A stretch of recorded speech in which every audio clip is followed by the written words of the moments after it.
Saludos amigos, bienvenidos a La Hora Literaria. Este es un espacio en el cual conversamos sobre los libros y su gente. Me acompaña Ángel Molina para conversar sobre la diversidad lingüística. Bienvenido, Ángel. ¿Qué tal, Gabriel? Varios libros tenemos aquí a propósito de este tema. Uno es del sueco Bertil Malmberg, La lengua y el hombre. Esto es un texto clásico que introduce los problemas generales de la lingüística. Y otro texto clásico también en el asunto de la diversidad lingüística del italiano Luigi Luca Cavalli Sforza, un libro que se llama Genes, Pueblos y Lenguas. Ángel, ¿cuántas lenguas hay en el mundo, más o menos? Hay alrededor de 7.000 lenguas. Es decir, si fuera proporcional, habría una lengua por cada millón de habitantes, ya que se estima que hay 7.000 millones de habitantes. Claro. Pero no es el caso, evidentemente. Sí, porque la distribución es distinta. Claro. Sí, hay lenguas que solo la hablan 20, 30 personas, como hay lenguas que la hablan... Una persona. O una persona incluso, como lenguas que la hablan 1.600 personas. Aunque eso de una persona, Wittgenstein habría dicho, es difícil que una lengua solo pueda ser por una sola persona, ¿no? Pero bueno, no entremos en ese tema filosófico. Claro. Ahora, la distribución es distinta, ¿no? Exacto. O sea, sí, evidentemente. Los que hablan mandarín deben estar ya como en 1.000 millones por ahí, más o menos, ¿no? Sí, cerca de 1.000 millones, deben estar 900, 1.000, algo así. ¿Cómo se ha llegado a esa distribución desigual?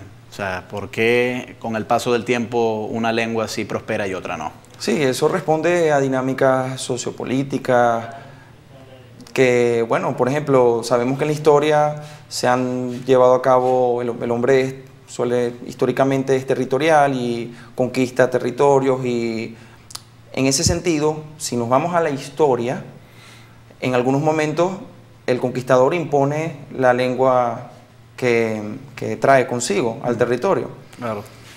Y así, en esas dinámicas sociales, y también por asuntos de ubicación geográfica, que también propician ese intercambio comercial o ese poblamiento nuevo hacia nuevos territorios, la expansión de las culturas, dan cuenta, bueno, de esas relaciones de poder socioeconómicas que terminan por momentos dándole prevalencia a unas lenguas y a otras no. Pero uno podría decir, y aquí te voy a comprometer un poco, que los pueblos más imperialistas del mundo son entonces aquellos que tienen lenguas que más habla gente, porque mucho se discute si China es o no un imperio, y a mí alguna gente me dice, China no es un imperio ahora porque no ha invadido a nadie, a diferencia de Estados Unidos o de Gran Bretaña. Yo digo, bueno, pero un momento, si un país tiene 1.600 millones de personas que hablan una misma lengua, en algún momento eso debió haber sido un imperio. Bueno, habría que retrotraerse a la historia de China. O sea, sabemos que hubo luchas entre pequeños reinos, y la diferencia de China como y que no todos hablaban la misma lengua, además. No, y de hecho hoy en día todavía no hablan la misma.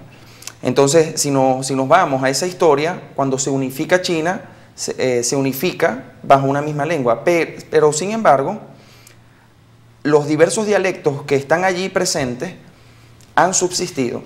Y si nos vamos ya a la actualidad, la lengua que se da en las escuelas y que promueve el gobierno desde arriba es el mandarín.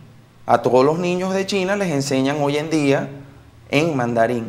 Sin embargo, los que viven en provincias donde se hablan dialectos muy específicos y de gran fortaleza, dado la cantidad de habitantes que lo hablan, mantienen en un contexto espontáneo, un contexto familiar, su lengua materna. Por ejemplo, es el caso del cantonés, que lo traigo a colación porque es una provincia importante y porque aquí en Venezuela hay muchos cantoneses, que algunos de ellos les enseñaron en mandarín, pero ellos siguen hablando en cantonés. Ahora, el mandarín y el cantonés tienen una relación muy interesante, según entiendo, y quiero que me la aclares, que es que en tanto comparten un mismo, no digamos alfabeto, sino sistema de escritura, que es ideográfica, puede ser que en comunicación oral no se entiendan, pero comunicación escrita sí se van a entender. Es correcto, esa es la característica de los dialectos chinos. Y es algo distinto a cómo suelen entenderse los dialectos en otros contextos, por ejemplo en Occidente. Y esa es una de las ventajas entonces de la escritura ideográfica, sí, que a pesar de que es más difícil porque no se representan sonidos, sino que se representan ideas o combinaciones de ideas, Nosotros solamente tenemos 26 caracteres, el sistema de escritura chino tiene miles, supongo, porque son miles de ideas las que están ahí. A pesar de que es mucho más difícil aprenderlo, facilita la comunicación escrita entre las personas que compartan ese sistema. Por ejemplo, nosotros compartimos el sistema de escritura con los anglófonos, pero si una persona empieza a escribir en inglés no los vamos a entender. Claro, es inteligible con nosotros. Porque ya hay una serie de elementos que lo constituyen precisamente como un idioma, que va más allá de coincidir en el alfabeto, por ejemplo. Claro. Ahora, ¿cómo se da el cambio lingüístico? ¿Cómo una lengua se bifurca en dos? Que eso es un tema que Cavalli Sforza le dedica mucha atención en sus libros. Bueno, hay diversas motivaciones.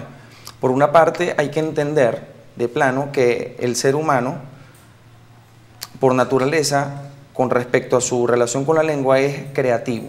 Es decir, nosotros tenemos la capacidad infinita de, a través de medios finitos, generar un lenguaje infinito. Claro. Y una serie de contenidos y de acepciones, de significados infinitos.